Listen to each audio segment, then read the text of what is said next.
Assalamualaikum warahmatullahi wabarakatuh. Selamat pagi, salam sejahtera untuk kita semua. Om Swastiastu, Namo Buddhaya, dan salam kebajikan.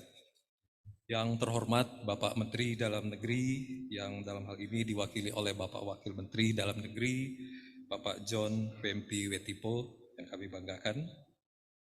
Para narasumber yang telah bersama-sama hadir bersama kita, Bapak Sekjen Kementerian Kesehatan, Pak Sekjen Kementerian Sosial, Bapak Deputi Bidang Sistem dan Strategi BNPB, Bapak Ibu pada Sekretariat Jenderal Kemendikbudristek, kemudian Kementerian PUPR dan Bina Administrasi Kewilayahan, Bapak Ibu Gubernur atau yang mewakili, Bapak Ibu Bupati dan Wali Kota, baik yang hadir secara langsung ataupun luring, termasuk yang mewakili, para anggota tim sekretariat bersama penerapan SPM tingkat pusat, Direktur Ford Foundation Indonesia, Direktur Implementasi Program Skala, Direktur USAID RAT, Sekretaris Jenderal UCLG,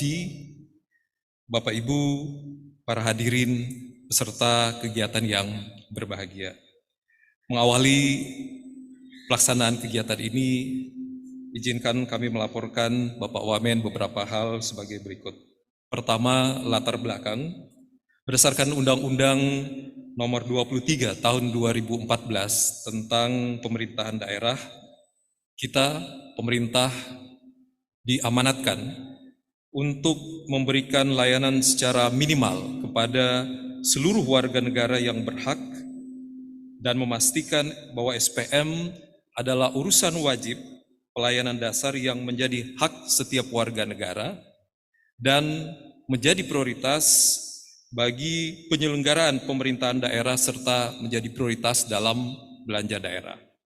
Selanjutnya dalam Undang-Undang Nomor 1 Tahun 2022 tentang hubungan keuangan antara pusat dan daerah, SPM diprioritaskan penganggarannya yang dilakukan melalui dana alokasi umum atau DAU untuk membiayai urusan wajib pelayanan dasar yang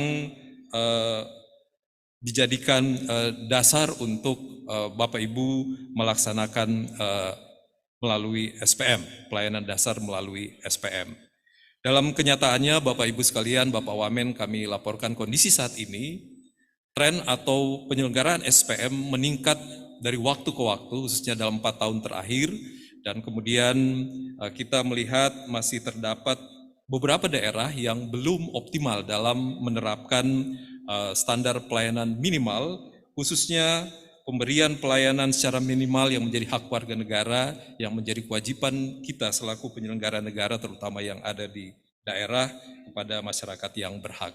Terutama dalam 6 urusan wajib pelayanan dasar, baik di bidang pendidikan, kesehatan, pekerjaan umum, perumahan rakyat, Trantibum Linmas, dan sosial.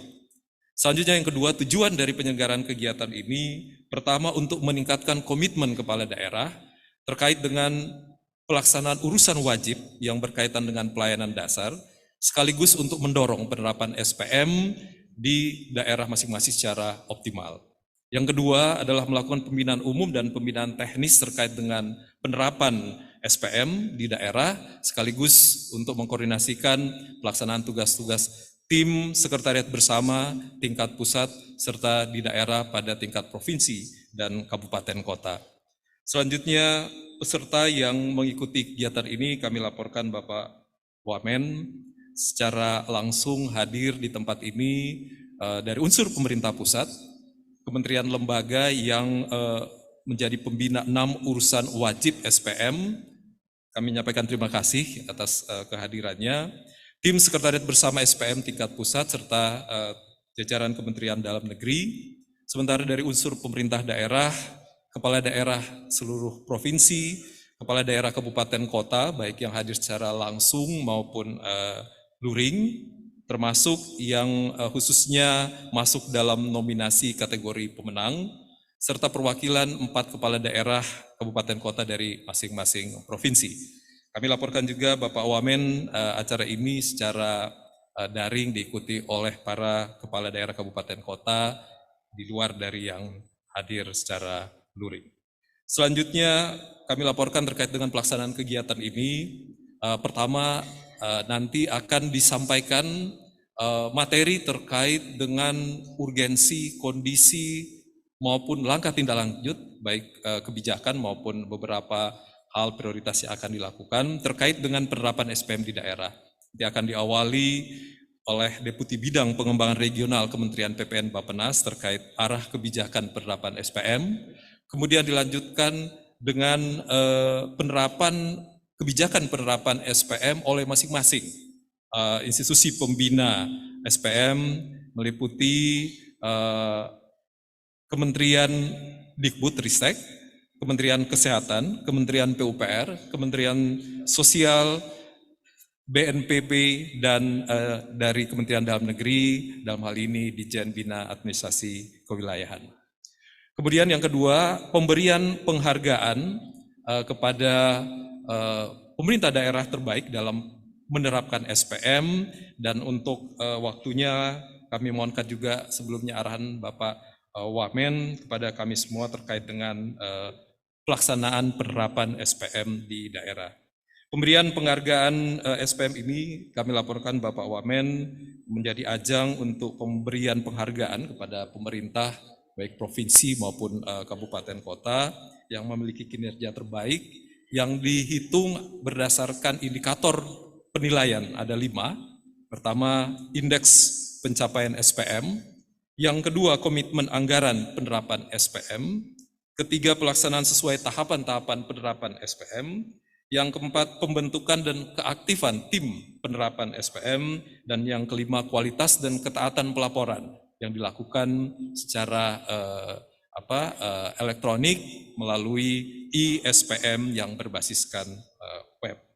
Selanjutnya kami laporkan juga Bapak Wamen, acara ini terselenggara atas dukungan kerjasama Kementerian Dalam Negeri bersama Ford Foundation, kemudian sinergi dan kolaborasi untuk akselerasi layanan dasar kerjasama kemitraan Australia dan Indonesia melalui Skala, kemudian bersama USAID ERAD, United States Agency for International Development dari pemerintah Amerika Serikat, USAID, melalui program ERAD, serta United Cities and Local Government yang juga turut berkontribusi di dalam proses kita membangun SPM ini secara bertahap demi tahap. Yang kami hormati para narasumber dari kementerian lembaga pengampu SPM di tingkat pusat. Yang kami hormati Ditjen Bina Pembangunan Daerah, yang kami hormati tim sekretariat bersama penerapan SPM tingkat pusat, yang kami hormati para gubernur seluruh Indonesia, yang kami hormati para bupati, wali kota seluruh Indonesia yang mengikuti acara luring maupun daring, yang kami hormati Direktur Regional Ford Foundation, Direktur Implementasi Program Skala, Direktur USAID ERAD, dan Sekretaris Jenderal UCLG. Pada pagi hari ini, pertama-tama marilah kita memanjatkan puji syukur kehadirat Allah Subhanahu wa Ta'ala, Tuhan yang Maha Kuasa, sehingga kita diberi nikmat anugerah kesempatan oleh Tuhan, sehingga kita boleh hadir dalam pemberian penghargaan SPM Award tahun 2023 dalam keadaan sehat dan walafiat. Hadirin yang saya hormati, sebagaimana kita ketahui bahwa standar pelayanan minimal merupakan urusan wajib yang berkaitan dengan pelayanan dasar yang diamanatkan pada pasal 18 dan pasal 298 Undang-Undang Nomor 23 Tahun 2014 tentang pemerintahan daerah, bahwa penyelenggaraan pemerintahan daerah dan belanja daerah diprioritaskan untuk pelaksanaan dan mendanai urusan pemerintahan wajib terkait pelayanan dasar yang ditetapkan dengan standar pelayanan minimal. Dan baru-baru ini pemerintah juga mengeluarkan Undang-Undang Nomor 1 Tahun 2022 tentang hubungan keuangan antara pemerintah pusat dan pemerintah daerah sesuai amanat pasal 130 ayat 1 menyatakan bahwa dana alokasi umum atau DAU digunakan untuk memenuhi pencapaian SPM berdasarkan tingkat capaian kinerja layanan daerah. Dan pada pasal 141 ayat 1 dan pasal 144 ayat 2 menyatakan bahwa pemerintah daerah menyusun program pembangunan daerah dan belanja daerah berorientasi pada pemenuhan kebutuhan pencapaian SPM. Pelaksanaan urusan wajib pelayanan dasar yang dilaksanakan dengan SPM diharapkan akan menjamin terwujudnya hak-hak individu masyarakat serta dapat menjamin akses untuk mendapatkan pelayanan dasar yang wajib diselenggarakan oleh pemerintah daerah sesuai dengan peraturan perundang-undangan yang berlaku. Norma standar prosedur dan kriteria telah ditetapkan sebagai dasar hukum penyelenggaraan SPM di daerah melalui peraturan pemerintah nomor 2 tahun 2018 tentang standar pelayanan minimal, Permendagri nomor 59 tahun 2021 tentang penerapan standar pelayanan minimal yang merupakan pengganti dari Permendagri nomor 100 tahun 2018 dan Permen teknis terkait dengan SPM yaitu Permendikbud nomor 32 tahun 2022 bidang pendidikan, Permenkes nomor 4 tahun 2019 bidang kesehatan, Permen PUPR nomor 29 tahun 2018 bidang pekerjaan umum dan perumahan rakyat, dan Permensos 9 tahun 2018 bidang sosial, dan Permendagri 121 tahun 2018 subbidang Trantibum, Permendagri 101 tahun 2018 subbidang bencana, dan Permendagri 114 tahun 2018 subbidang kebakaran. Kementerian Dalam Negeri juga telah memberikan dukungan regulasi untuk pelaksanaan SPM, yaitu Permendagri nomor 81 tahun 2022 tentang pedoman penyusunan RKPD tahun 2023, Permendagri nomor 84 tahun 2022 tentang pedoman penyusunan APBD tahun anggaran 2023, Permendagri nomor 90 tahun 2019 tentang klasifikasi, kodifikasi, dan nomenklatur perencanaan pembangunan dan keuangan daerah, Jokepmendagri 150/5889/2021 tentang hasil verifikasi, validasi, dan inventarisasi pemutakhiran, klasifikasi, kodifikasi, dan nomenklatur perencanaan pembangunan dan keuangan daerah. Bapak Ibu hadirin yang saya muliakan, tahun 2022 merupakan tahun keempat penerapan SPM, dan berdasarkan hasil monitoring, evaluasi, dan pelaksanaan penerapan SPM di daerah secara umum terjadi tren peningkatan nilai indeks rata-rata capaian SPM. Namun demikian masih terdapat beberapa kendala yang terjadi di daerah sehingga belum optimal penerapan SPM. Di antaranya, terdapat daerah yang tidak mencapai realisasi sesuai dengan target yang telah ditetapkan dalam dokumen perencanaan. Khusus untuk tahun 2022, pelaporan SPM tidak hanya dalam bentuk buku laporan, melainkan juga melalui aplikasi pelaporan e-SPM.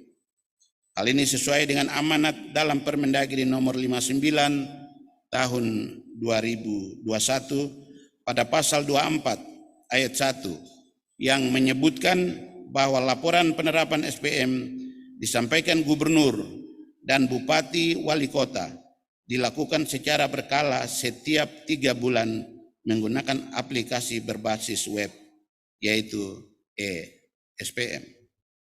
Indeks pencapaian SPM dikategorikan terhadap 6 bidang, yaitu yang pertama, tuntas paripurna dengan nilai 100%.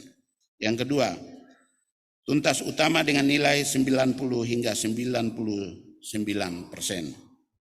Yang ketiga, tuntas madya dengan nilai 80 sampai dengan 89%. Yang keempat, tuntas pratama dengan nilai 70 sampai dengan 79%. Yang kelima, tuntas muda dengan nilai 60 hingga 69%. Dan yang keenam, belum tuntas dengan nilai kurang dari 60%. Dan ditambah dengan kategori pencatatan, yaitu apabila pencapaian SPM tidak terdapat pemenuhan penerima dan mutu layanan dasar, namun sudah melaksanakan 3 tahapan penerapan SPM, yaitu pengumpulan data, penghitungan kebutuhan pelayanan dasar, dan penyusunan perencanaan pelayanan dasar, maka capaiannya adalah 100%. Berdasarkan rekapitulasi dan tabulasi nilai capaian indeks pencapaian SPM seluruh Indonesia pada tahun 2022 dikategorikan tuntas pratama dengan nilai sebesar 74,85%, dengan nilai rata-rata provinsi sebesar 80,19%. Dikategorikan tuntas madya dan nilai rata-rata kabupaten kota 69,47% dikategorikan sebagai tuntas muda. Hal ini tentunya menjadi perhatian kita semua, baik pemerintah pusat maupun daerah, karena capaian SPM sampai dengan saat ini belum sesuai dengan target.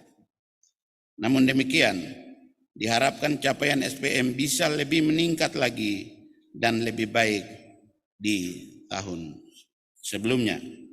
Dengan adanya aplikasi pelaporan e-SPM, pemerintah daerah diberikan kemudahan untuk menyampaikan pelaporan dan dapat dilakukan sebagai alat monitoring dan evaluasi secara berjenjang, baik di tingkat pusat, provinsi, dan kabupaten kota dalam memantau progres kinerja dan anggaran penerapan SPM di daerah, serta mempermudah pemerintah pusat untuk melakukan analisis kebijakan penerapan SPM.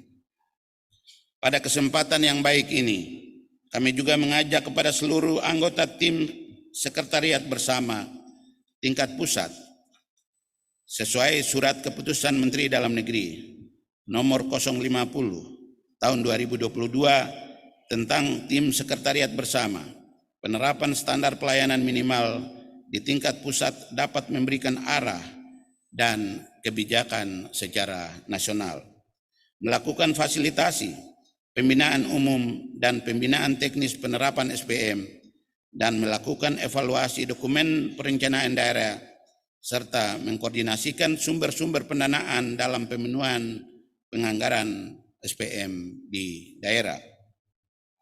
SPM Award merupakan bentuk penghargaan yang diberikan pemerintah pusat kepada pemerintah daerah yang berkinerja terbaik dalam menerapkan SPM kepada 3 provinsi, 3 kabupaten, dan 3 kota.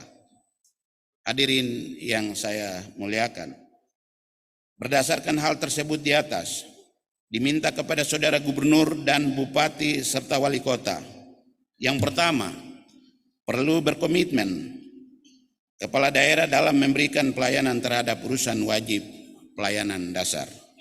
Yang kedua, perlu meningkatkan strategi dalam penyelenggaraan SPM dengan menyiapkan anggaran. Yang ketiga, memastikan dokumen perencanaan SPM tercantum dalam dokumen rencana pembangunan daerah. Yang keempat, menguatkan tim penerapan SPM dan memastikan tim penerapan SPM melaksanakan rencana aksi yang sudah ditetapkan.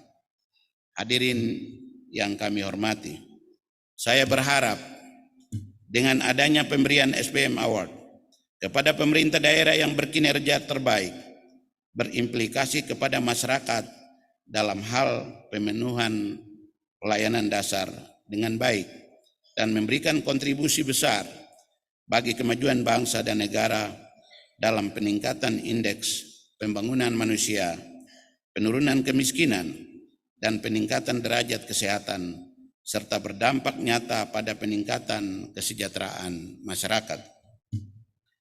Demikian beberapa hal yang dapat saya sampaikan pada kesempatan ini. Terima kasih atas partisipasinya. Akhirnya dengan mengucapkan Bismillahirrahmanirrahim, acara SPM Award tahun 2023 secara resmi dibuka.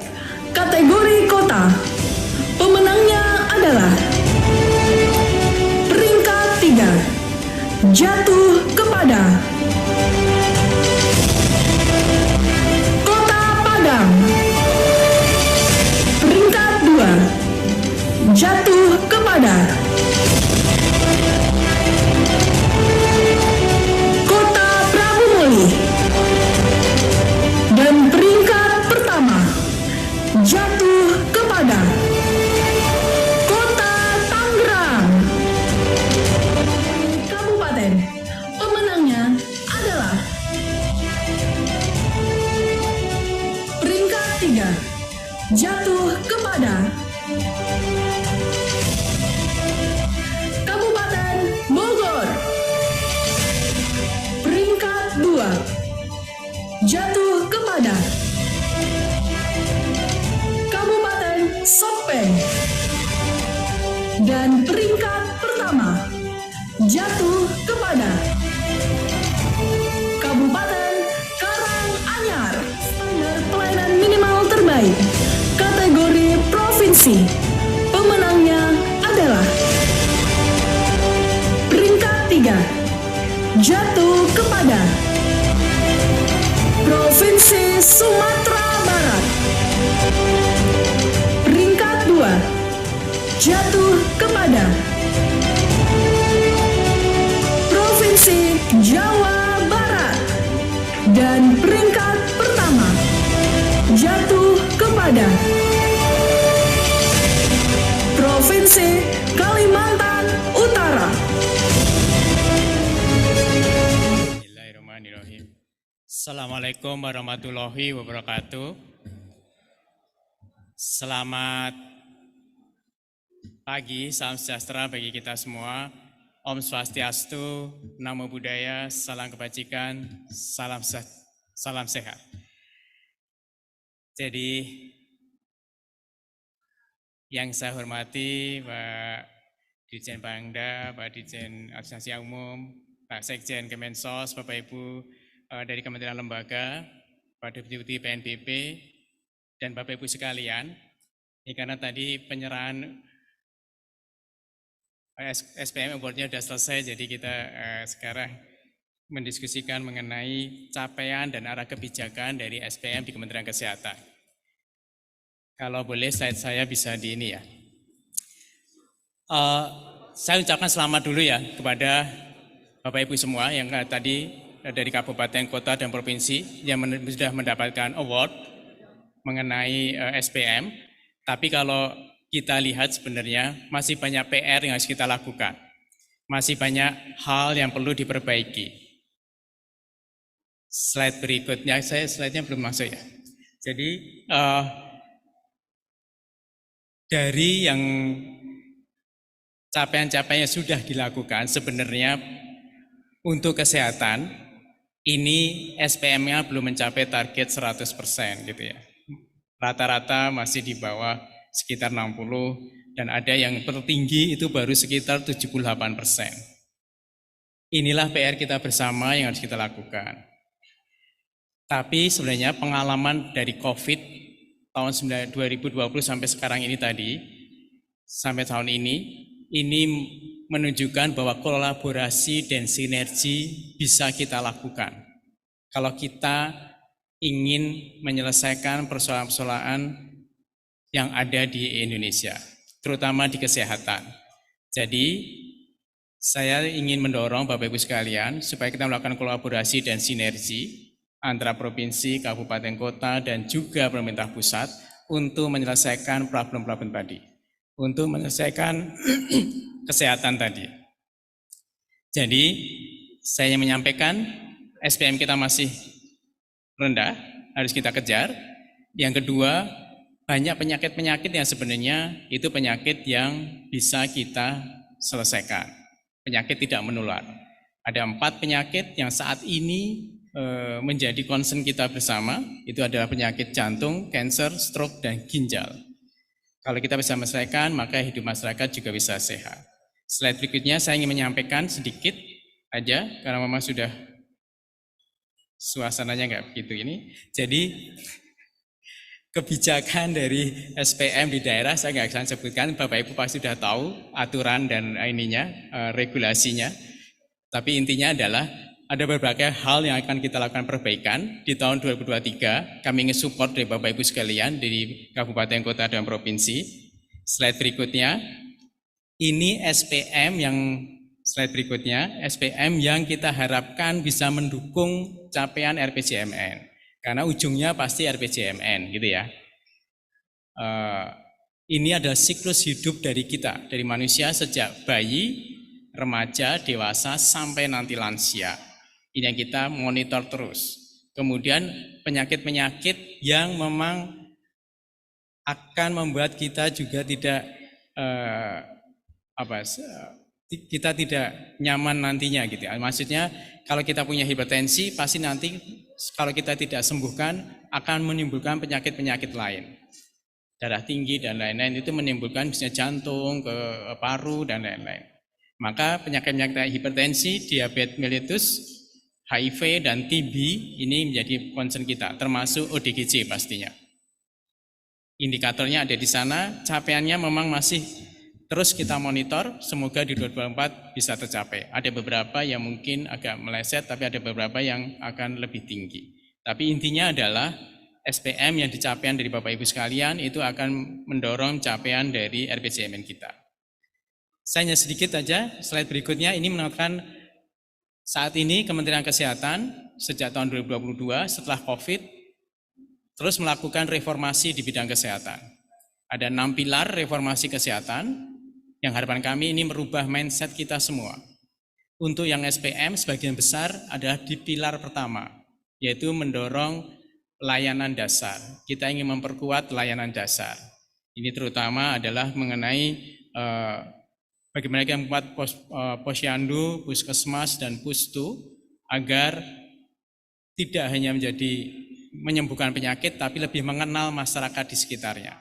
Kita tahu betul masyarakat itu seperti apa. Kalau ada yang kegemukan ya kita ajak mereka berolahraga.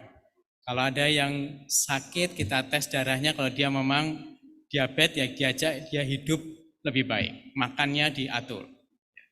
Jadi ada edukasi penduduk, penjagaan primer, percepatan sekunder dan juga kapasitas dan layanan primer. Ini yang akan kami selesaikan untuk SPM di daerah, meskipun lainnya juga bisa menjadi concern bersama. Slide berikutnya ada 3 program yang saat ini kita upayakan untuk preventif yang tadi saya sampaikan. Imunisasi rutin kita perkuat dari 11 ke 14. Kita tambahin untuk kanker dan juga rotavirus. Kemudian screening ini sudah dibiayai oleh BPJS juga untuk penyakit-penyakit yang menyebabkan kematian tertinggi. Di situ ada hipertiroid, ada thalassemia, anemia, dan lain-lain. Kemudian yang penting adalah untuk ibu dan anak, mencegah stunting. Harapan kita stunting kita bisa jadi 14. Saya mengucapkan terima kasih pada daerah-daerah yang sudah bisa menurunkan stunting. Kemarin kita sudah melaunching angka stunting di tahun 2022 kemarin. Demikian dari kami slide besar, tapi satu slide lagi terakhir mengenai harapan dari implementasi SPM bidang kesehatan. Slide berikutnya ini. Pertama mengenai penguatan komitmen daerah, jadi kami ingin mendorong dukungan dari daerah untuk komitmennya mengenai penguatan dan pelaksanaan dari SPM. Lalu peningkatan alokasi anggaran, karena 10% dari anggaran BD itu untuk kesehatan, jadi kami juga mendorong para alokasinya benar-benar dilakukan. lalu mengatasi keterbatasan sarana dan prasarana, terutama fasilitas kesehatan, dan juga jangan lupa tenaga kesehatannya. Jadi SDM-nya juga harus kita penuhi. Lalu target capaian SPM-nya sendiri, dan yang terakhir integrasi sistem informasi. Ini yang kita lakukan. Kemarin di Puskesmas itu ada 400 aplikasi, sekarang kita akan satukan di dalam Satu Sehat. Jadi kita sekarang launching Peduli Lindungi menuju ke Satu Sehat. Ini akan mengintegrasikan seluruh data, baik di Puskesmas, poliklinik, rumah sakit, laboratorium, dan juga apotek. Ini menjadi satu big data kita, agar kita bisa tahu betul kesehatan kita, termasuk masyarakat juga tahu apa yang sudah dilakukan oleh dokter untuk dia. Mungkin demikian dari saya. Saya ucapkan terima kasih, semoga ini awal yang baik kita untuk bisa meningkatkan capaian dari SPM kita. Terima kasih. Assalamualaikum warahmatullahi wabarakatuh. Assalamualaikum warahmatullahi wabarakatuh. Selamat pagi, salam sejahtera untuk kita semua. Om Swastiastu, Namo Buddhaya, salam kebajikan. Pak Rahmat, Pak Hari, izin saya duluan. Kayak orang sholat Jumat, pergi belakangan, pulang duluan. Urusan Tram Tibum Linmas adalah urusan yang paling mudah dalam memberikan atau ditetapkan statusnya sebagai urusan wajib layanan dasar. Jauh lebih tua pendidikan, kesehatan, pekerjaan umum, tata ruang, termasuk bidang sosial. Selaku urusan standar pelayanan dasar yang paling mudah, ya tentu kita terus berupaya agar pemenuhan standar pelayanan minimal di bidang Tram Tibum Linmas terus kita kerjakan. Urusan Tram Tibum Linmas terbagi dari 3 sub urusan yang kemudian dibagi juga menjadi 3 sub standar layanan minimal. Yang pertama, Tram Tibum. Pembinanya, ini ada direkturnya di sini, Pak Bupati Maibrat. Kemudian sub standar layanan minimal bidang bencana. Dan ini juga tidak dikerjakan sendirian oleh Kementerian Dalam Negeri, Seki Dirjen Adwil, tapi bekerjasama dengan Badan Nasional Penanggulangan Bencana dan sebagian beririsan juga dengan Kementerian Sosial. Dan yang terakhir adalah pelayanan di bidang kebakaran. Tentu selaku jenis yang masih muda, banyak yang catatan-catatan dan komplain-komplain.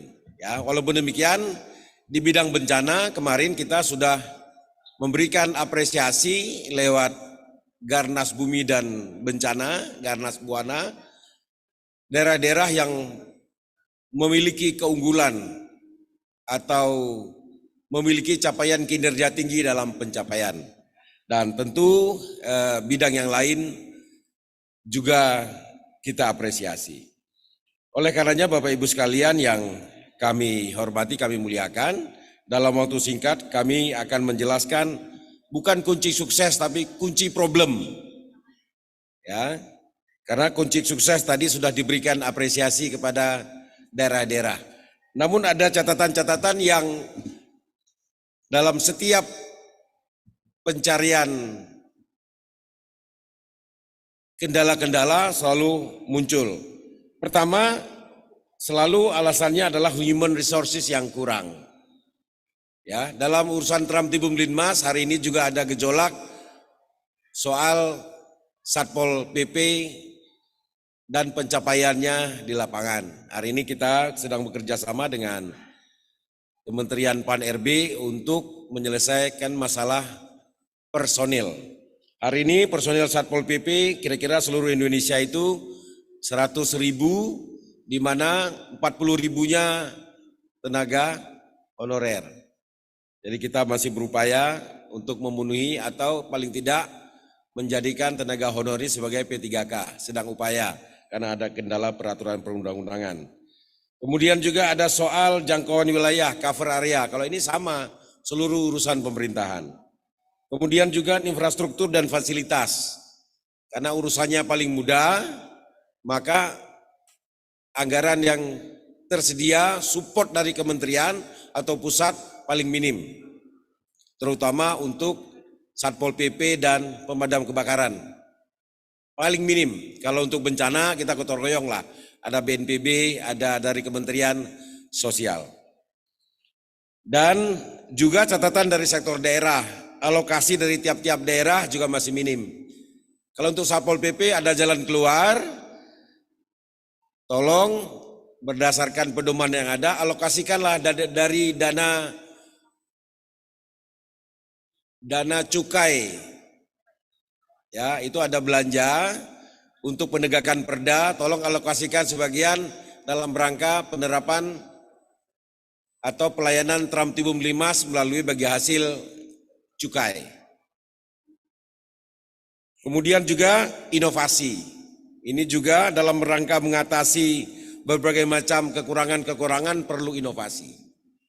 Dan terus regulasi yang kurang kita cukupkan.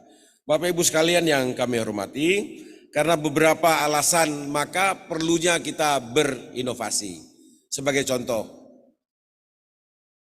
salah satu urusan adalah urusan pemadam kebakaran. Standar atau statement layanan jelas. 15 menit setelah mendapat respon atau pengaduan masyarakat, pemadam kebakaran di tempat untuk menolong memadamkan api atau menolong orang. 15 menit. Indonesia segini luas, tapi standar statement layanannya 15 menit. Dipikirkan ya bagaimana caranya pemadam kebakaran dalam 15 menit ada di tempat. Dengan jumlah pemadam kebakaran 70.000 seluruh Indonesia. Separuhnya honorer. Alhamdulillah P3K-nya sudah bisa diakui dan keluar. Tetapi itu masih kurang. Oleh karenanya salah satu inovasinya adalah misalnya pembentukan Red Car, relawan damkar. Adalah wujud partisipasi publik, wujud partisipasi masyarakat dalam pemadaman kebakaran melalui relawan damkar. Modalnya kartu anggota, baju kaos, pelatihan. Paling tidak untuk kebakaran atau kecelakaan ringan, Red Car dapat menolong duluan untuk menutup celah 15 menit sudah melayani. Kalau mengandalkan satuan pemadam kebakaran ada di ibu kota, kadang-kadang dari ibu kota menuju kecamatan atau desa paling jauh butuh 2 bahkan sampai dengan 10 jam. Enggak mungkin. Oleh karenanya tolong fasilitasi tiap-tiap daerah membentuk relawan damkar. Hari ini 28.000 relawan damkar mendaftar di aplikasi yang sudah disiapkan. Ini sebagai salah satu solusi kita karena kita kekurangan sumber daya. Kembangkan inovasi melalui partisipasi publik. Demikian pula di sektor bencana dan ketentraman dan ketertiban umum. Di bidang bencana kita memang pembinanya dengan BNPB. Ada 3 jenis layanan, jenis informasi, jenis kesiapsiagaan, dan kedaruratan. Ya, Kemendagri bekerja sama. Ketentuan umum, soal personil, soal pendanaan, soal evaluasi, soal kebijakan, ada di Kementerian Dalam Negeri. Petunjuk teknis dari tiap-tiap jenis layanan dikeluarkan oleh BNPB. Nanti Pak Deputi dari BNPB akan menjelaskan. Kolaborasi di sektor pemerintah nasional kiranya juga terjadi di sektor pemerintahan atau di lapisan bawah. Walaupun mudah tidak berarti kita tidak bersemangat. Walaupun kita belakangan ditetapkan sebagai jenis layanan dasar, kita tetap bersemangat untuk memberikan layanan terbaik. Layanan bidang Tram Tibum Linmas adalah layanan dasar. Ini soal keselamatan, soal kenyamanan dalam kehidupan di daerah-daerah. Oleh karenanya Bapak Ibu sekalian yang saya hormati, kami mohon juga partisipasi. Kalau lihat dari persentase alokasi anggaran di tiap-tiap daerah bagi urusan ini adalah yang paling minim dari setiap jenis layanan dasar. Kami berharap dari tahun ke tahun, karena ini menyangkut kenyamanan, keamanan, keselamatan masyarakat kita, tiap tahun kiranya alokasi dari pemerintahan daerah untuk membina urusan ini mendapat porsi yang semakin meningkat. Demikian yang dapat kami sampaikan. Jam kami menunjukkan 6 menit 30 detik sesuai dengan alokasi waktu cukup. Secara detail kan kita bahas sektor per sektor. Terima kasih banyak. Mohon maaf atas segala kekurangan. Assalamualaikum warahmatullahi wabarakatuh. Assalamualaikum warahmatullahi wabarakatuh. Salam sejahtera bagi kita semua. Yang saya hormati Pak Dirjen Bina Pembangunan dan juga Pak Dirjen Adbil, para narasumber, para sekjen dan atau yang wakili serta para pimpinan daerah seluruh Indonesia. Luar biasa hari ini, dan Kementerian Sosial mendapatkan kesempatan untuk paling tidak review terhadap apa yang sudah dikerjakan bersama-sama dengan pemerintah daerah. Pertama, pada slide berikut cepat saja, ini bidang yang telah ditetapkan dalam SPM. Untuk bidang sosial, ada rehabilitasi sosial dasar untuk penyandang disabilitas terlantar, lanjut usia terlantar, anak terlantar, tunas sosial, khususnya gelandangan dan pengemis, dan tanggap darurat bencana. Ya. Dan masing-masing sudah dideskripsikan jenis layanannya, tidak perlu saya jelaskan. Next. Jadi yang urusan-urusan terlantar ini di bidang sosial. Kecuali kalau istri dan suami terlantar itu belum masuk SPM, Pak. Ya. Mudah-mudahan Bapak Ibu ada di Jakarta tetap ya tawadu, jangan sampai terlantar ada di Jakarta. Baik, selanjutnya untuk capaian SPM, indeksnya ada peningkatan 88% untuk provinsi dan untuk kota 71,87%. Next. Dan kalau di disagregat berdasarkan capaian layanan, mutu layanan dan IPM, maka kita bisa melihat bahwa dari sisi mutu layanan ini yang masih perlu ditingkatkan lebih lanjut, ya, baik di provinsi maupun di kabupaten. Next. Dan Bapak Ibu sekalian, permasalahan yang klasik segera menyangkut pendataan, karena urusan sosial ini banyak urusan dengan masyarakat yang termarginal, fakir miskin, ya, kelompok rentan dan tidak mampu. Nah ini yang seringkali dari sisi pendataan pemerintah daerah perlu ada upaya-upaya yang lebih serius, ya, untuk memastikan warganya jangan sampai ada yang menggelandang, mengemis, lansia yang tidak terurus, digubuk, ya, yang sampai saat ini belum tertangani. Anak-anak, apalagi korban COVID, banyak yang yatim piatu, sekarang kehilangan orang tua, kehilangan pendidikan dan sebagainya. Jadi data ini jadi persoalan. Yang kedua, kelembagaan. Urusan sosial seringkali menjadi tugas yang digabungkan dengan urusan lain. Padahal sebetulnya ini kewajiban. Kalau udah SPM yang termasuk kewajiban pemerintah daerah, ada baiknya kelembagaan ini diperkuat. Kemudian SDM. Keberadaan pekerja sosial ini sangat-sangat terbatas, apalagi yang sudah tersertifikasi. Mudah-mudahan forum ini mengingatkan kita untuk menangani masalah sosial memang diperlukan tenaga-tenaga yang tahu persis bagaimana menangani masalah tersebut. Oleh karena itu, penyediaan sumber daya Peksos, saya kira di Badan Kepegawaian Daerah, tolong disiapkan, dioptimalkan. Nanti kita bantu untuk sertifikasinya. Dan juga penganggaran, saya kira ini juga sosial seringkali belum menjadi prioritas. Ya, untuk ya, padahal ini sebuah investasi untuk masa depan daerah itu sendiri.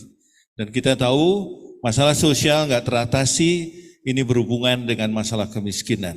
Dan ketika itu terjadi akumulasi, bisa saja daerah itu menjadi tidak aman karena seiring sejalan di berbagai penelitian selalu berkorelasi dengan peningkatan kriminalitas di daerah tersebut.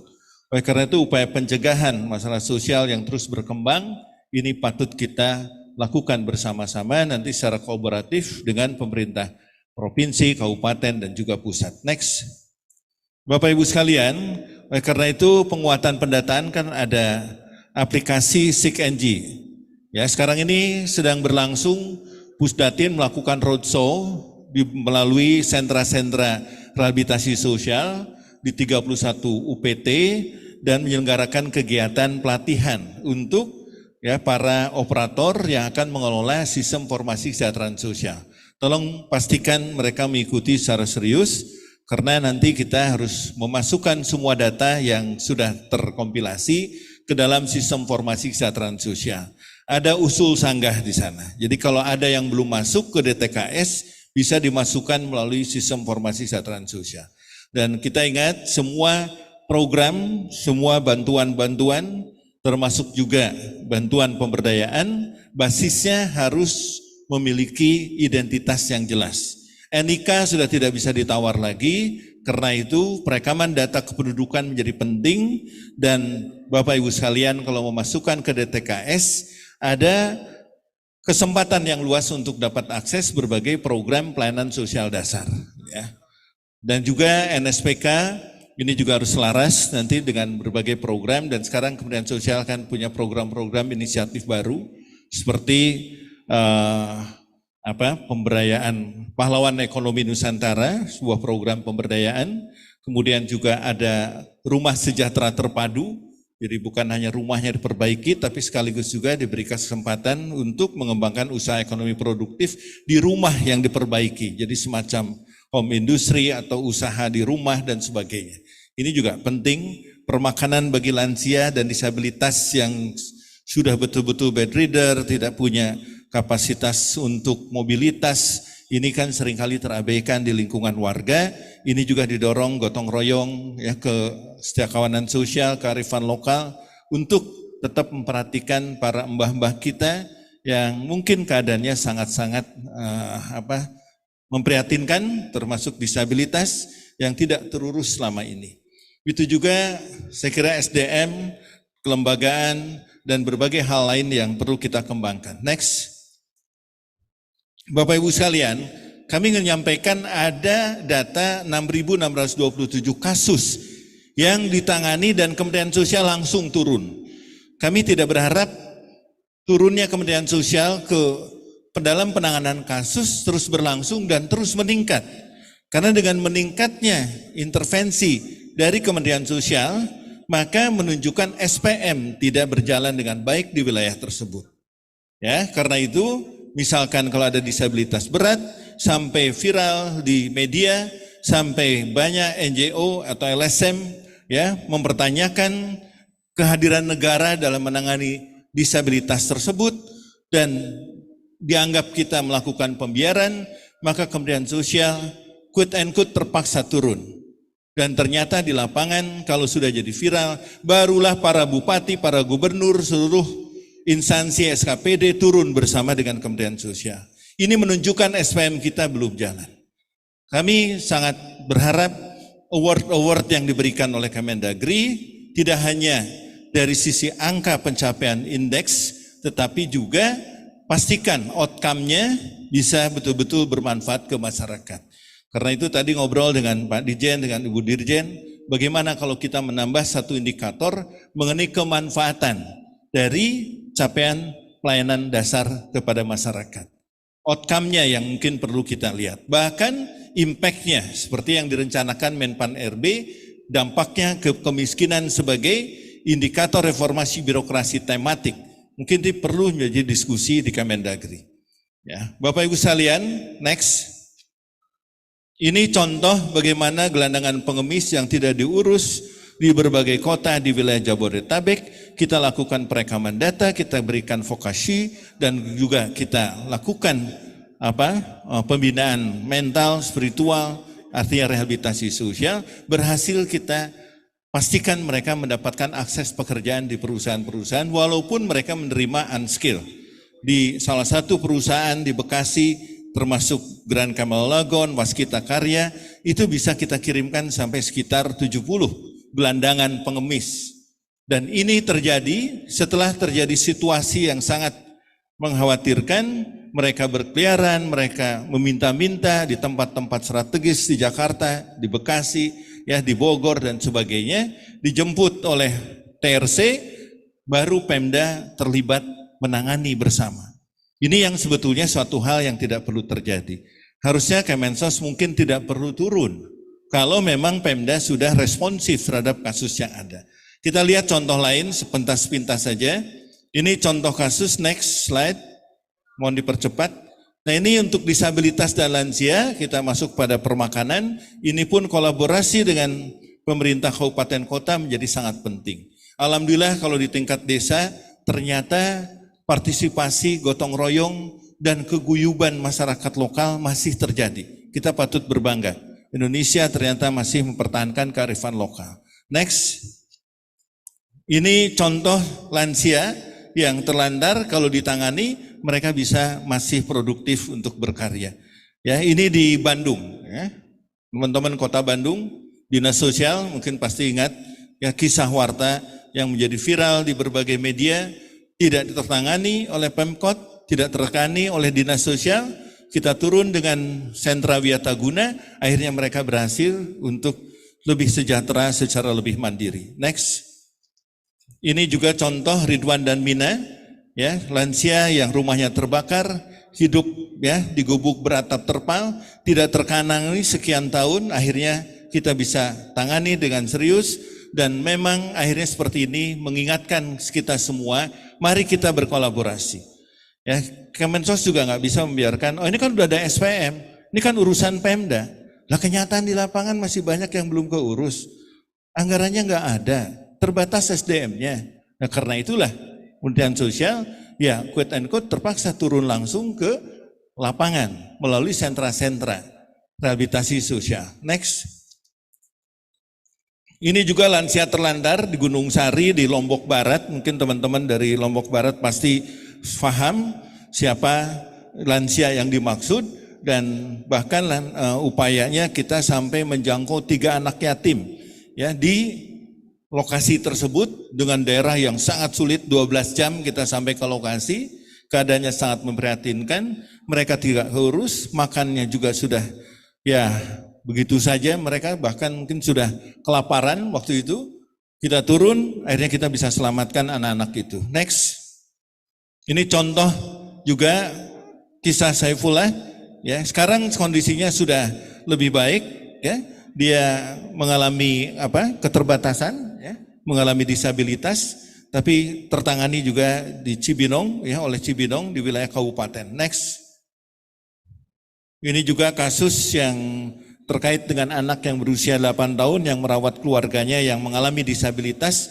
di Sulawesi Utara, ya di Siau Timur, Kepulauan Siau Tanggulandang. Next.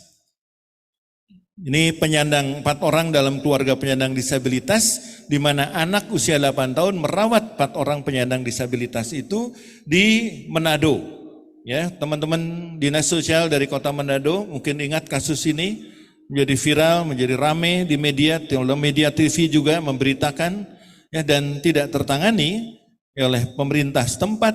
Akhirnya kita respon dengan sentra yang ada bersama-sama dengan Dinsos untuk menjangkau kasus-kasus semacam ini dan ditangani dengan baik bersama-sama dengan para pekerja sosial di wilayah Manado. Akhirnya kondisinya jauh lebih baik. Next. Ya, terakhir untuk para penyandang masalah sosial, memang pada akhirnya juga mereka butuh hunian yang lebih layak.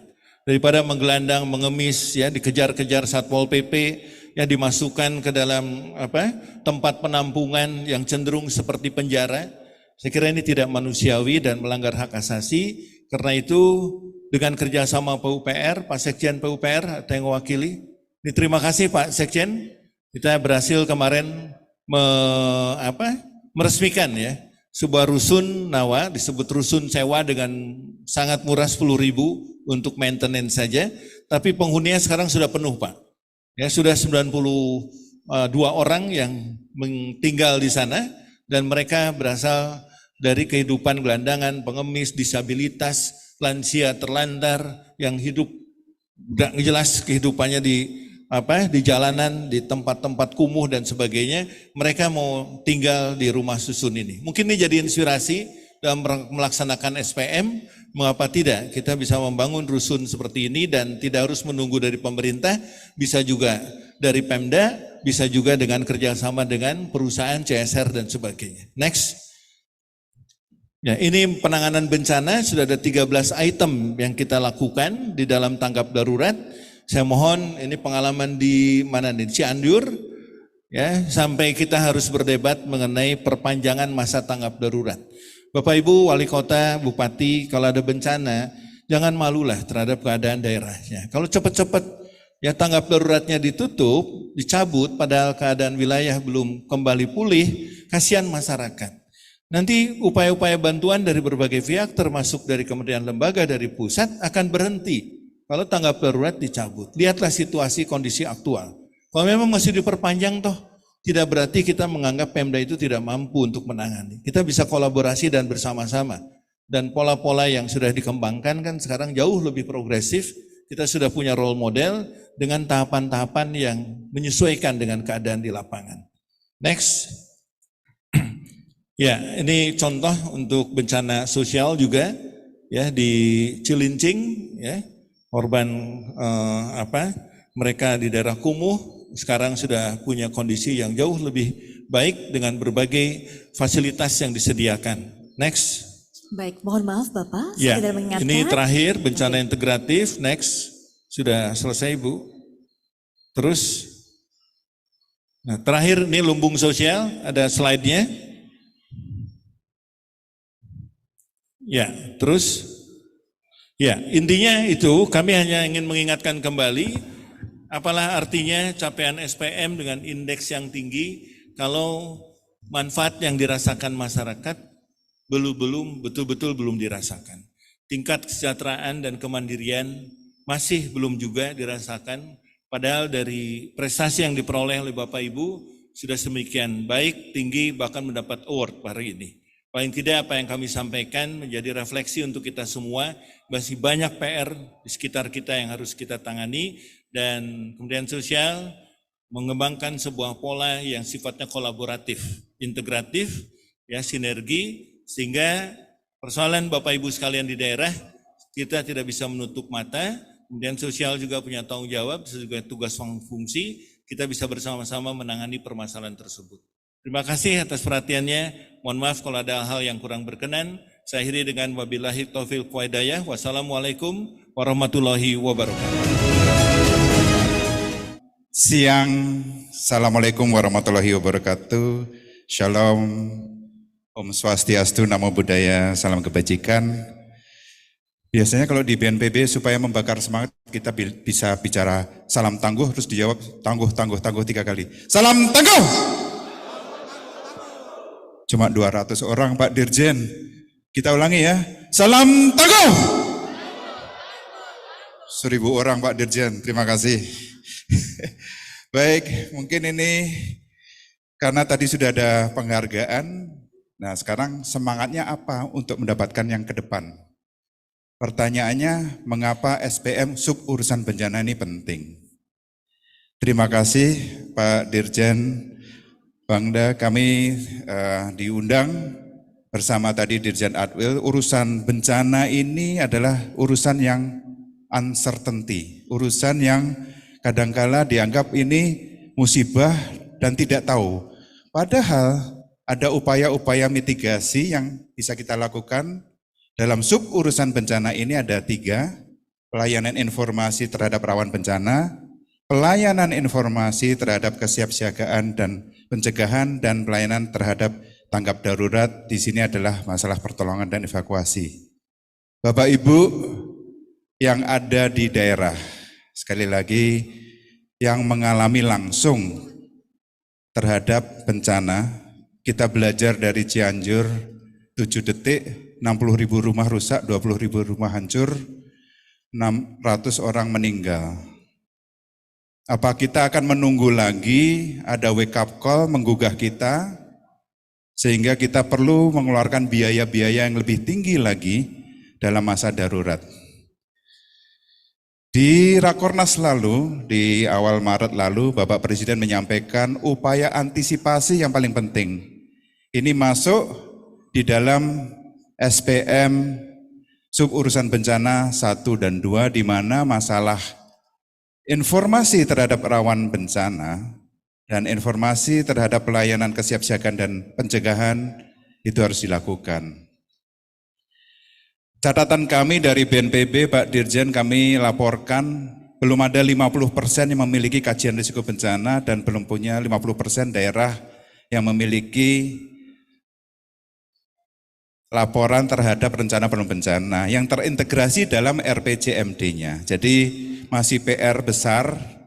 Suburusan bencana ini memang baru di bawah suburusan bencana yang disampaikan oleh Pak Dirjen Adwil tadi. Jadi antisipasi, upaya pencegahan dan kesiapsiagaan menjadi penting Bapak Ibu sekalian. Untuk itu maka kami ingin menyampaikan tantangan apa permasalahan yang ada. Next slide. Yaitu komitmen kepala daerah. Kami yakin, tadi kami ngobrol di meja depan dengan Pak Imron, semua kepala daerah komit. Tapi karena nggak ada duitnya, akhirnya komat kamit. Karena susah. Ternyata memang tantangannya bagaimana solusi terutama daerah yang memiliki risiko tinggi tapi tidak ada anggaran yang disiapkan. Nah ini tantangan terutama dalam permasalahan terkait dengan upaya pencegahan. Yang kedua adalah kapasitas keuangan yang tadi nyambung dengan fiskal daerah terkait dengan yang apa disampaikan di nomor 1, yang tentunya belum semuanya mengalokasikan sebagai prioritas. Nah ini tantangan PR, izin Pak Dirjen kalau misalnya kita buat forum SPM suburusan bencana apakah berkenan, terutama dengan Sekda, karena Sekda adalah Ketua BPBD ex officio dalam undang-undang, untuk capaian ini supaya betul-betul dapat terlaksana dengan baik. Agar kepala daerah, Bapak Gubernur, Bapak Bupati Wali Kota betul-betul dapat melaksanakan ini dengan sesuai dengan apa yang kita harapkan. Kemudian yang selanjutnya adalah indikator kinerja pemerintah daerah. Ini ada beberapa pemerintah daerah, kami bersyukur dan terima kasih karena indikator atau indeks risiko bencana itu sudah menjadi IKU, indikator kinerja utama. Kami terima kasih karena dengan demikian otomatis kepala daerah akan mengukur kinerjanya dengan indeks risiko tersebut. Yang kami laporkan tiap tahun dan ini tentunya sangat membantu kepala daerah bagaimana capaian terkait dengan SPM ini terlaksana. Yang berikutnya adalah koordinasi antara daerah dan lintas sektor. Kami di pusat juga lintas sektor.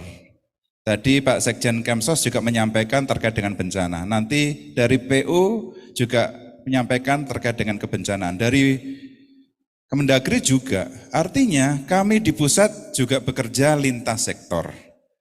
Nah, kami mendorong Bapak Ibu kepala daerah untuk mengajak membangun jembatan-jembatan antar sektor, membangun jembatan antara pusat dan daerah agar terlaksananya dengan kebaikan ini bersama, bukan hanya untuk pemenuhan SPM itu administratif, tapi capaian yang diharapkan untuk pelayanan masyarakat supaya mereka resilience atau tangguh atau berketahanan ini menjadi penting. Apalagi kita sudah punya Perpres 87 2020 menuju Indonesia Emas, menuju bangsa yang resilience.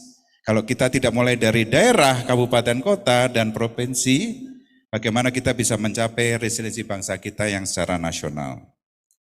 Kemudian yang berikutnya adalah masalah kapasitas institusi. Kalau di BNPB tidak secara vertikal Bapak Ibu adalah BPBD yang ada di daerah.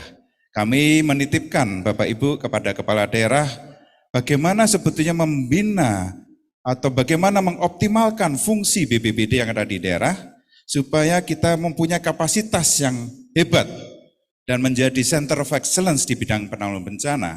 Kita tahu semua bahwa hampir dari seluruh dunia bahwa Indonesia adalah center of excellence karena kejadian bencana banyak ada di Indonesia. Dan jenis macam ancaman pun ada di Indonesia. Yang berikutnya masalah data. Tantangan kita adalah data.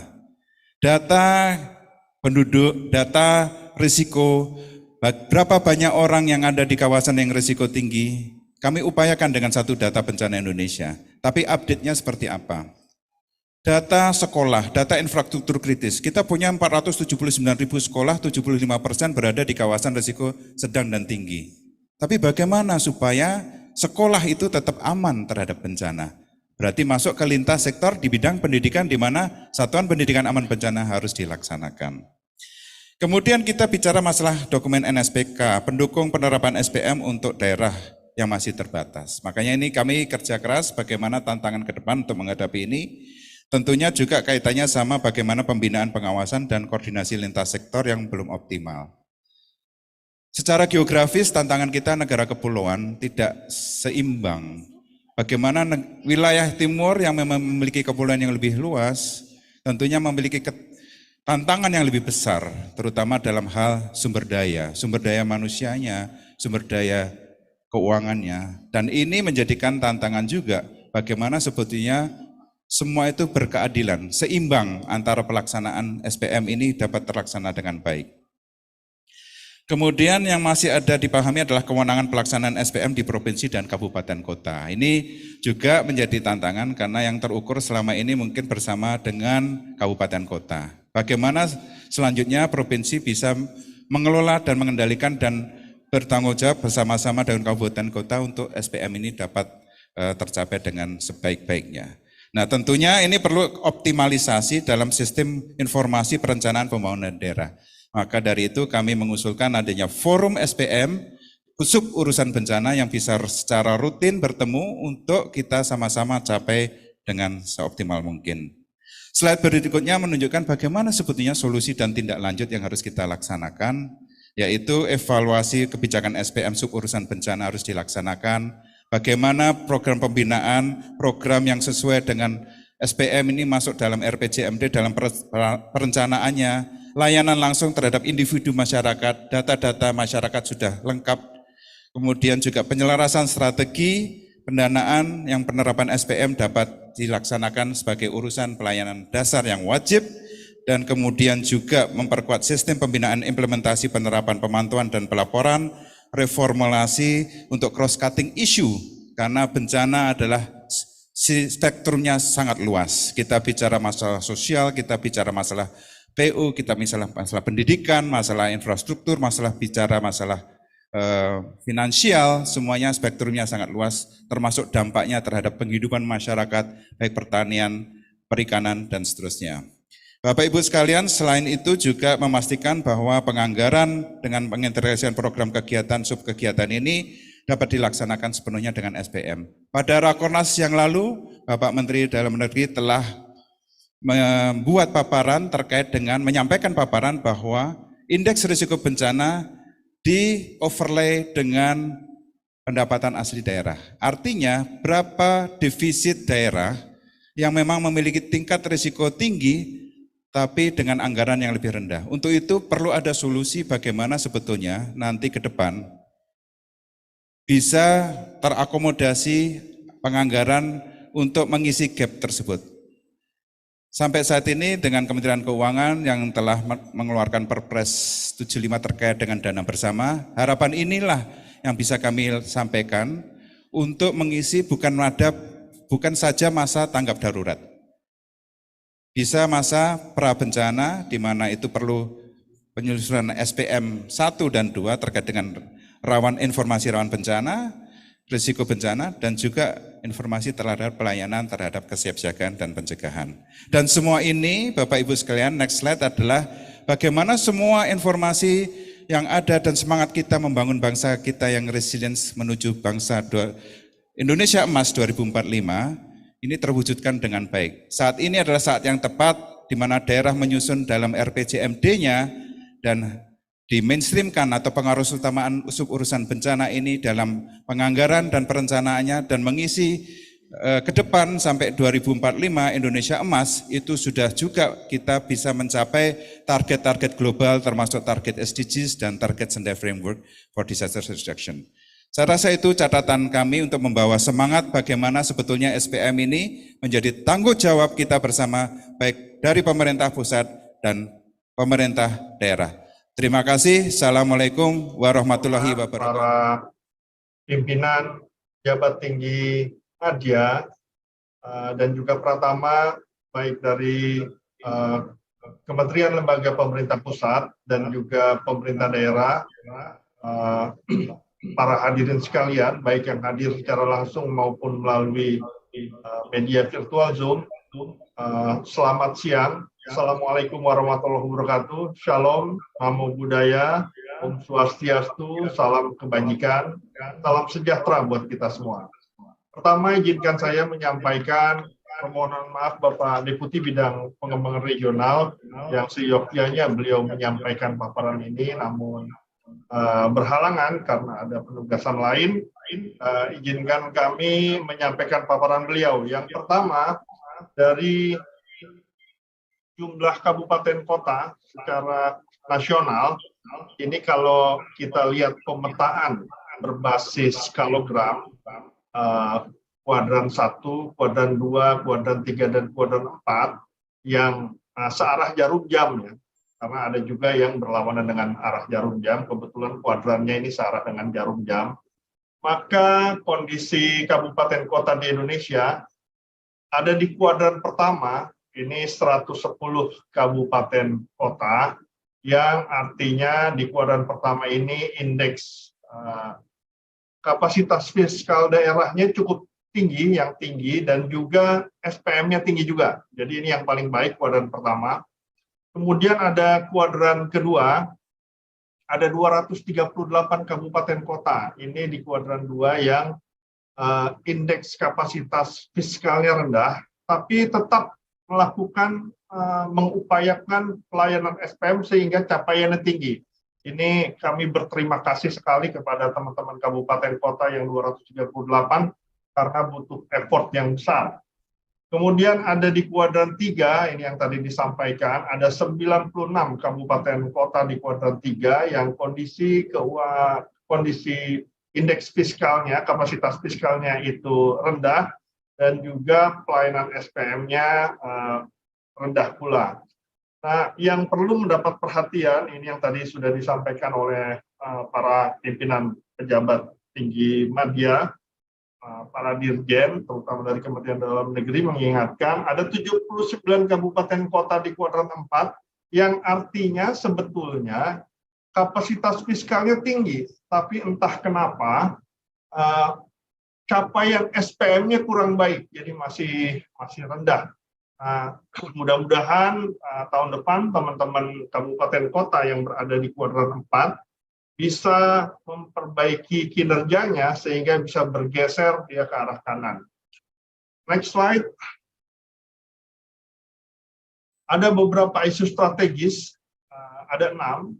Yang pertama, perencanaan dan anggaran, tadi sudah disampaikan oleh beberapa narasumber, belum ada sumber data penerima layanan yang akurat. Kemudian juga ada kesulitan untuk mengumpulkan data terkait penentuan target SPM-nya. Belum optimalnya serapan anggaran untuk SPM. Nah, ini juga perlu menjadi perhatian kita. Kalau uangnya belum tersedia, oke lah. Tapi ini uangnya sudah ada nih yang 79, serapannya tidak optimal. Kemudian ada inkonsistensi perencanaan dan penganggaran SPM-nya. Belum semua bidang SPM mendapatkan proporsi anggaran yang optimal, dan tahapan penerapan SPM yang belum dilaksanakan sesuai aturan Permendagri nomor 59 tahun 2021. Isu berikutnya adalah sumber daya manusia. Sumber daya aparatur secara kualitas maupun kuantitas ini masih terbatas, masih belum mencukupi. Kemudian mekanisme Binwas Bintek yang kurang tepat sasaran. Kemudian permasalahan mutasi ASN, aparatur sipil negara yang menangani SPM di tingkat Pemda. Kemudian juga pemahaman pemerintah daerah mengenai tahapan penerapan SPM ini masih beragam dan belum memadai. Isu ketiga adalah komitmen dan kelembagaan. Kurangnya komitmen kepala daerah dan DPRD tipe kelembagaan OPD masih bervariasi, perbedaan komitmen dan persepsi antar OPD, upaya inovasi yang terhambat oleh mekanisme birokrasi dan regulasi, serta belum semua daerah membentuk SK Tim Koordinasi Penerapan SPM. Isu keempat adalah sarana dan prasarana. Ini ada keterbatasan sarana prasarana pendukung layanan SPM. Isu kelima terkait dengan karakteristik spasial. Yang pertama, kebijakan yang bersifat simetris, jadi semuanya seolah-olah sama gitu ya.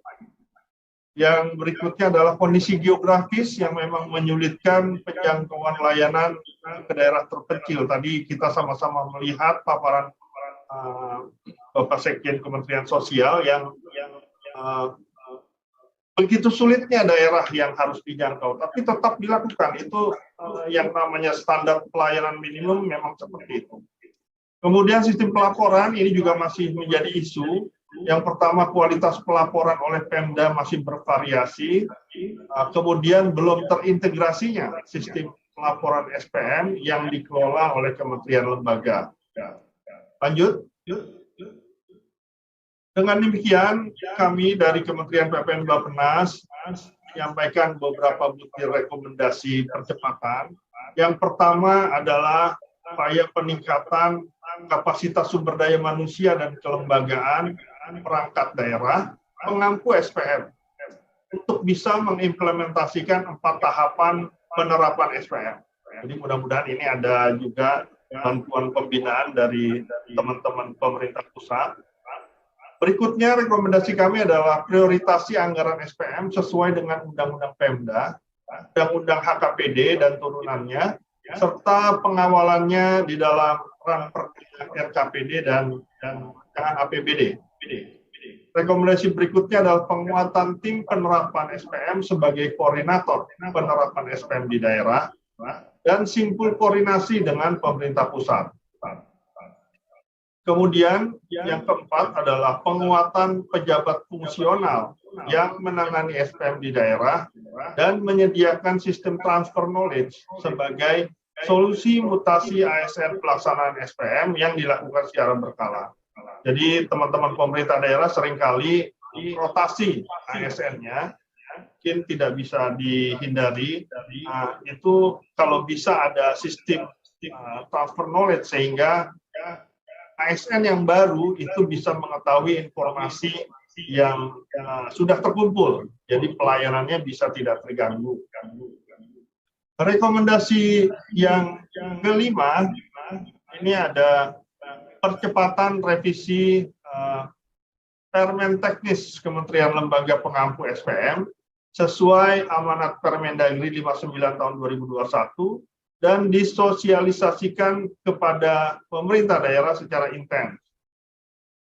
Yang berikutnya adalah rekomendasi kami konsolidasi dan integrasi sistem capaian kinerja sektor terkait SPM di internal Kementerian Lembaga Teknis dan menyusun roadmap pentahapan integrasi sistem elektronik LPPD dan sistem pelaporan yang dikelola oleh Kementerian Lembaga Teknis ke sistemnya teman-teman Bangda. Kemudian juga perumusan kebijakan penerapan SPM secara asimetris berdasarkan tipologi wilayah. Dan rekomendasi kami terakhir adalah penguatan inovasi dan kolaborasi dengan aktor non-pemerintah. Lanjut. Demikian yang bisa kami sampaikan. Wabarakatuh. Selamat siang, salam sejahtera buat kita semuanya. Yang kami hormati Bapak Bupati yang wakili, izinkan kami menyampaikan beberapa hal sesuai dengan apa yang tadi disampaikan tentang arah kebijakan, tapi sebetulnya bukan ke arah kebijakan kita diskusinya di sini, tapi lebih kepada bagaimana kita untuk mencapai SPM yang lebih baik ke depannya. Kami menyadari untuk masalah bidang PUPR ini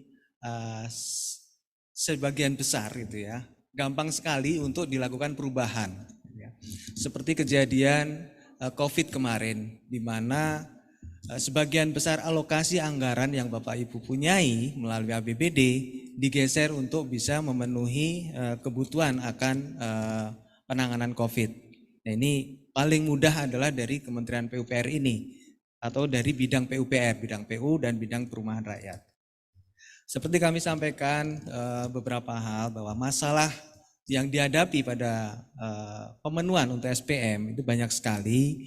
Yang tadi Pak sudah disampaikan oleh narasumber-narasumber sebelumnya, terutama adalah masalah program, kemudian juga masalah-masalah yang terkait dengan masalah anggaran, ini yang menjadi persoalan utama. Ada komitmen dari Bapak Ibu sekalian untuk bisa memenuhi SPM, tetapi yang jadi persoalan adalah anggarannya nggak ada. Tadi Pak yang dari BNPB, Pak Radit juga menyampaikan, Bapak komit tetapi akhirnya komat komit gitu ya, karena tidak ada anggaran. Kemudian juga masalah SDM.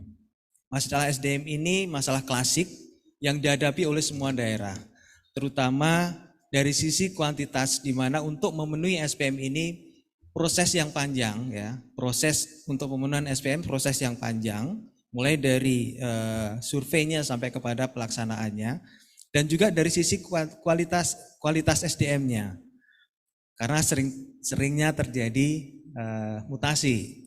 Mohon maaf sebelumnya, beberapa kali kita mengadakan peningkatan kualitas SDM yang ada di pemerintah kabupaten atau OPD di kabupaten, tapi tidak berapa lama setelah mereka mendapatkan pelatihan, kemudian mereka dipindah.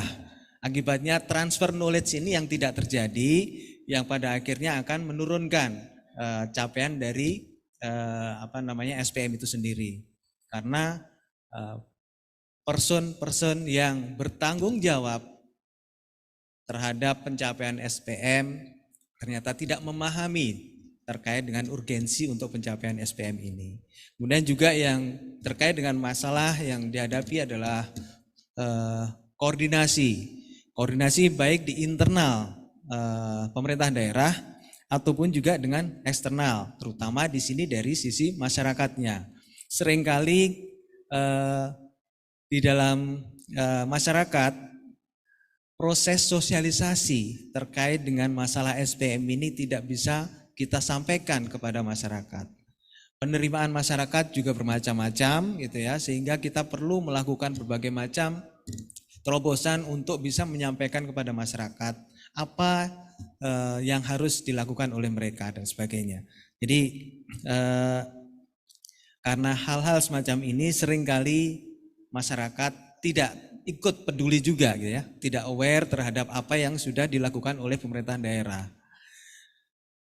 Bahkan seringkali terjadi penolakan. Kalau toh tidak terjadi penolakan, kemudian juga yang terjadi adalah sustainability dari program sendiri tidak berjalan karena masyarakat tidak peduli. Ini yang jadi persoalan. Dan yang terakhir adalah masalah yang dihadapi karena seringkali hanya mengandalkan pada DAK. Ya. Kami di Pusat Fasilitasi Infrastruktur Daerah yang menangani masalah-masalah DAK juga. Jadi kami harapkan bahwa ke depan masalah-masalah ini dapat ditangani, dapat diatasi, tidak hanya bergantung pada DAK tetapi bisa menggunakan sumber-sumber pembiayaan atau skim-skim pembiayaan yang lain. Misalnya CSR dan sebagainya. Kemudian kira-kira apa yang dapat kita lakukan ke depan? Ya, yang pertama adalah antara kita harus memprioritaskan programnya sendiri dan juga anggaran. Harus kita kolaborasikan, harus sejalan. Jadi tadi Pak Wamen sudah menjelaskan juga terkait dengan perlunya dokumen Renstra untuk daerah. Kemudian penerapan ini yang mungkin perlu diingat juga gitu ya, terkait dengan apa yang menjadi kebijakan dari Kementerian Keuangan di mana sudah ditetapkan earmarking-nya, earmarking untuk DAU. Nah, penggunaan DAU ini ya untuk bidang PU terutama itu kaitannya untuk air minum, sanitasi dan bidang jalan. Itu bisa digunakan. Apa saja yang bisa digunakan? Tadi disampaikan oleh Bapak Deputi dari BNPB bahwa kita harus menggunakan satu data yang sama. Harus menggunakan satu data yang valid. Artinya apa? Dana DAU yang di-earmarking ini tadi bisa dimanfaatkan oleh Bapak Ibu sekalian untuk mendevelop datanya. Jadi database ini harus digunakan oleh semua institusi yang ada di pemerintahan daerah. Sehingga dengan menggunakan satu data ini kita harapkan ke depan penanganan jadi lebih tersinkronisasi. Kemudian untuk SDM kami harapkan transfer knowledge-nya dapat terus dilakukan. Kami di Kementerian PUPR juga selalu mendorong kepada pemerintah daerah untuk meningkatkan kualitas SDM-nya, dan kami melalui Badan Pengembangan Sumber Daya Manusia sudah memiliki balai-balai kompetensi yang ada di daerah, dan mereka biasanya menyelenggarakan kegiatan-kegiatan untuk pelatihan yang terkait dengan bidang PUPR.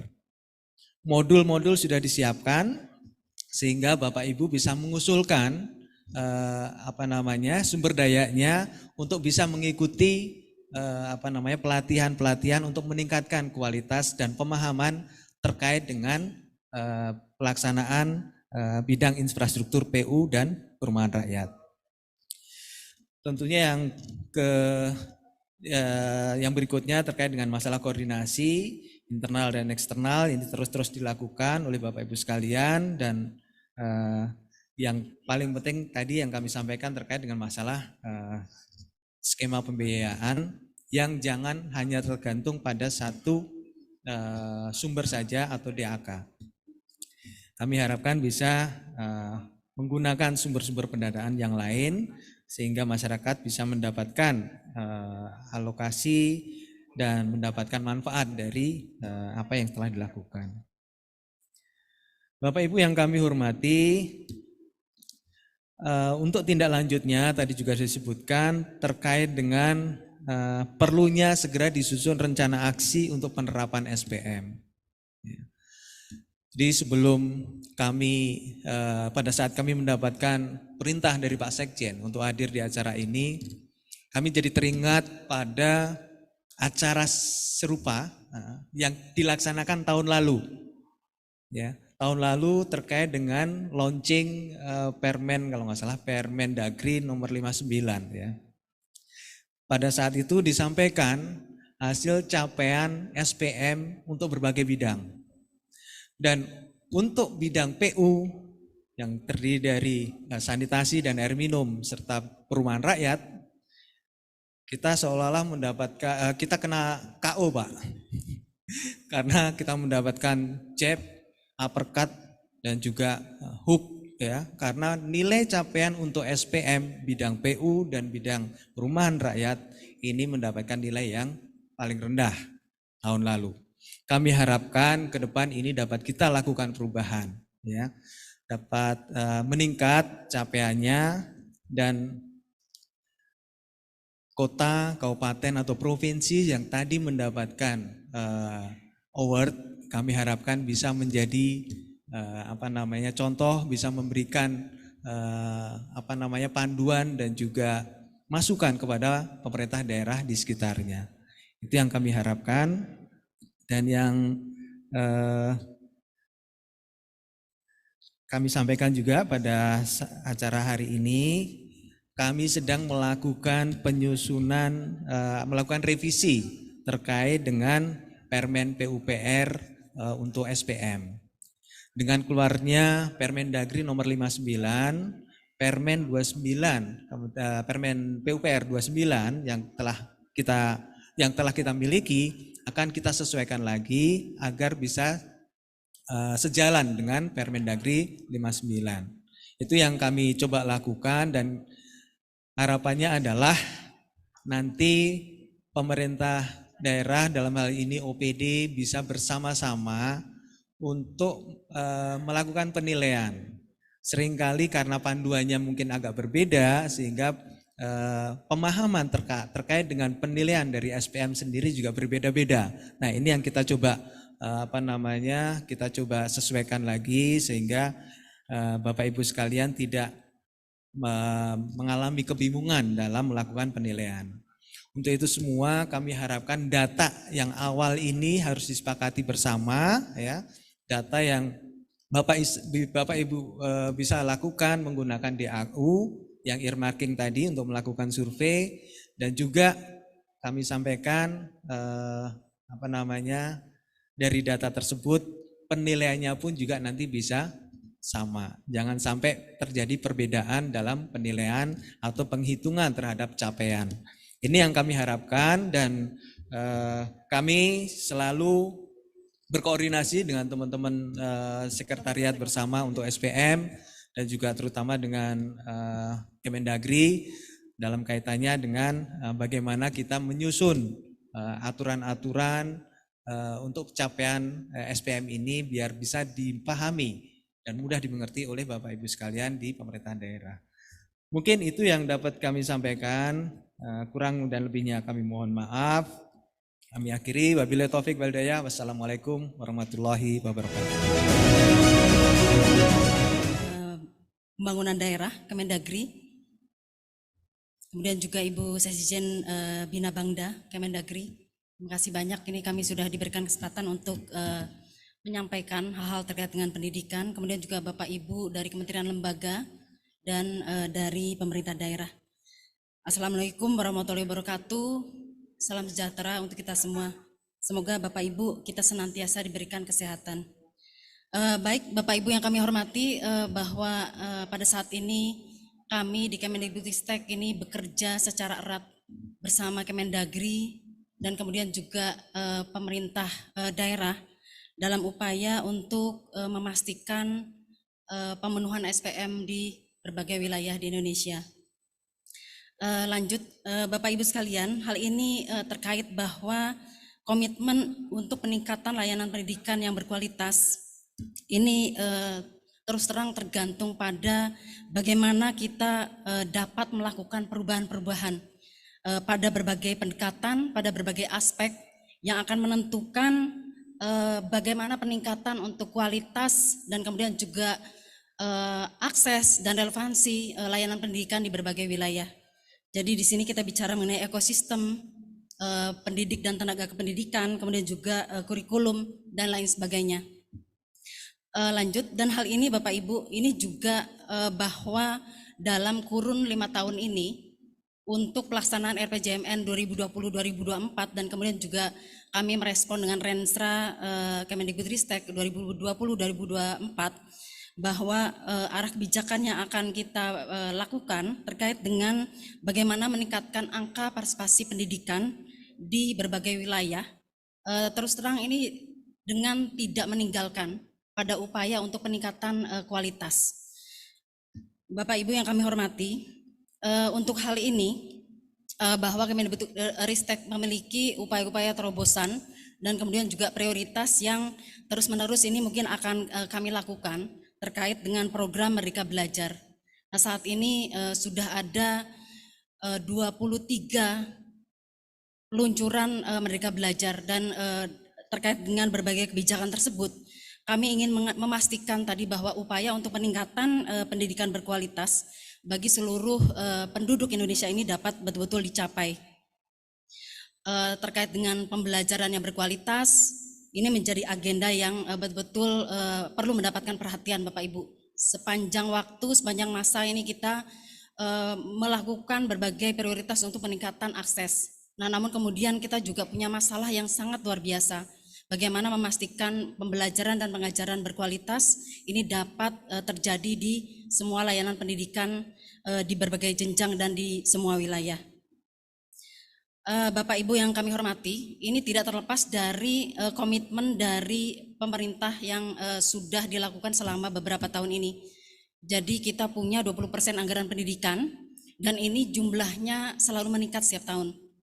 Jadi komitmen untuk pemenuhan 20% ini juga diikuti dari pemerintah provinsi dan kemudian juga kabupaten kota.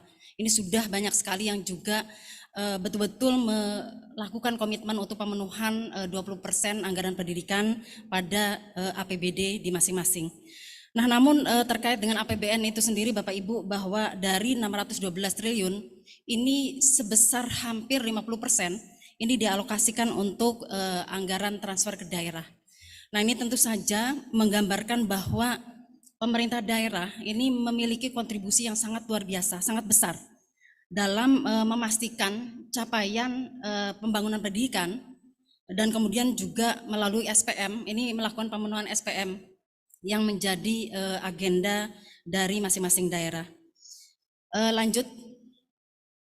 Dan kemudian Bapak Ibu, kontribusi terkait pemenuhan SPM di berbagai wilayah tersebut ini kita juga sudah melakukan pembahasan yang juga lumayan intensif, ini baik dengan Kemendagri, kemudian juga dengan Bappenas, dan kemudian juga dengan pemerintah daerah, bahwa kita punya hal-hal yang memang perlu dicapai, baik terkait dengan akses tadi, bahwa baik untuk pendidikan anak usia dini, kemudian juga pendidikan dasar, pendidikan menengah, kemudian juga memastikan anak-anak dengan disabilitas ini pun juga dapat mendapatkan layanan pendidikan yang sesuai dengan haknya.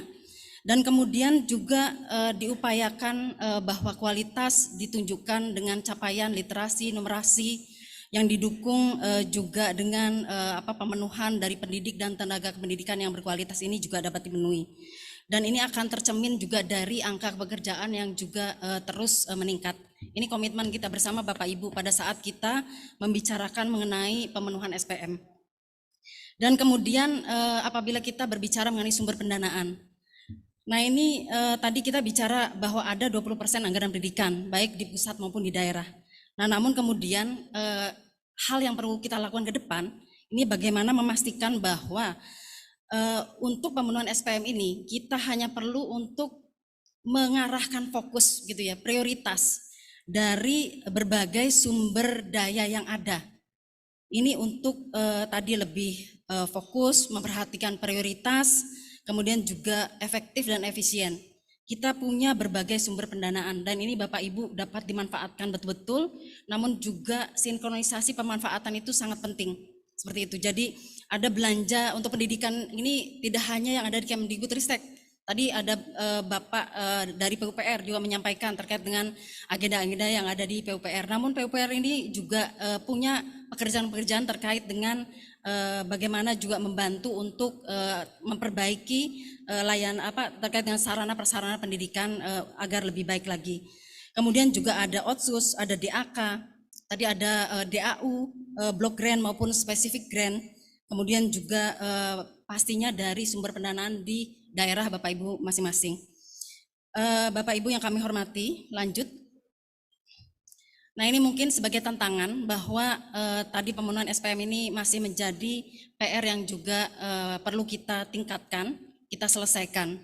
Jadi kami sangat yakin bahwa komitmen itu sudah terbentuk, pemahaman komitmen dan kemudian bagaimana cara untuk memastikan bahwa SPM bidang pendidikan ini dapat betul-betul terpenuhi. Meskipun ini mungkin dari berbagai indikator kinerja urusan pendidikan, ini memang kemudian masih banyak tantangan. Namun kami sangat optimis bahwa Bapak Ibu sekalian nanti dari daerah dan kami di pusat, baik Kemendikbudristek juga akan bekerja bersama dengan Kemdagri dan kemudian juga kementerian lembaga lain.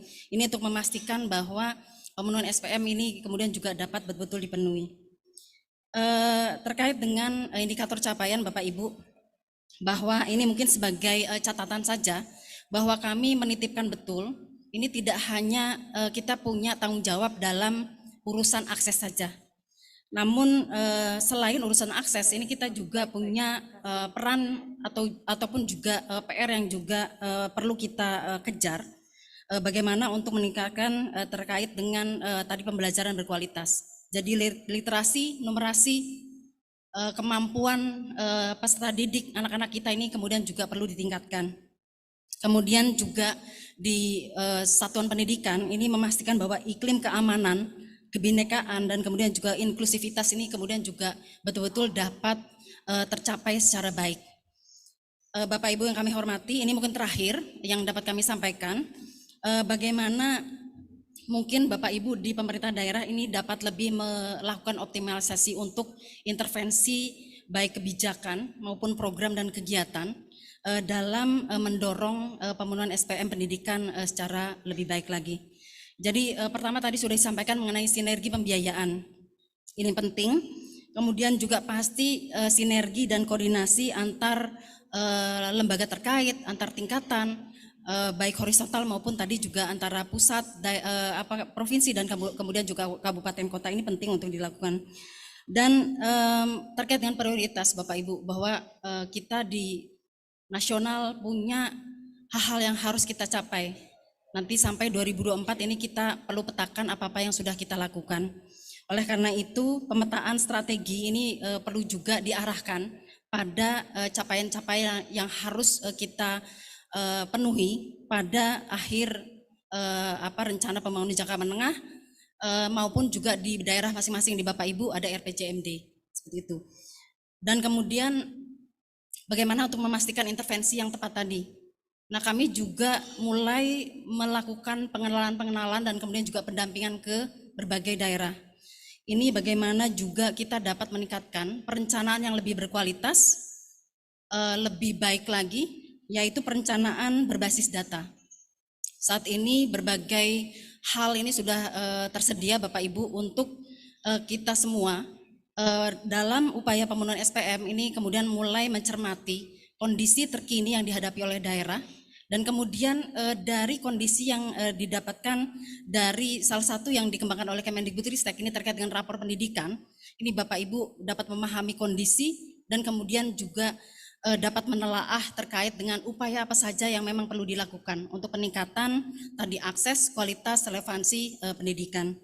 Dan yang paling penting adalah juga dapat mencermati pada hal yang sudah dilakukan dan kemudian memberikan masukan pada perencanaan dan pelaksanaan selanjutnya. Baik Bapak Ibu sekalian, itu yang dapat kami sampaikan.